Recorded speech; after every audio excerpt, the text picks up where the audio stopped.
మరి 2024-25 కూడా కలిపితే దాదాపుగా 8,350 కోట్లు విద్యార్థులకు ఇవ్వాల్సి ఉంటుంది. మరి రేవంత్ రెడ్డి గారు మీ చేతిలోనే విద్యాశాఖ ఉంది, ఎప్పుడన్నా మీరు దీని మీద రివ్యూ చేసిండ్రా?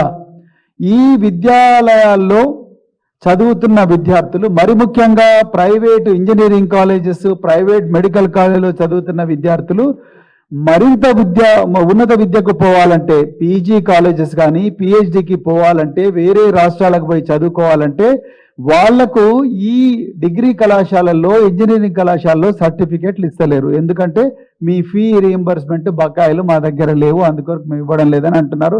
చాలా మంది విద్యార్థులు బాధపడుతున్నారు. మరి వాళ్ళ పరిస్థితి ఎవరు చూడాలి? వాళ్ళు పోయి ఎవరికి చెప్పుకోవాలి? ఎస్సీ శాఖ మంత్రి లేడు, ఎస్టీ శాఖ మంత్రి లేడు, మైనారిటీ శాఖ మంత్రి లేడు, విద్యాశాఖ మంత్రి లేడు. మరి ఎవరికి పోయి చెప్పుకోవాలి? మీరేమో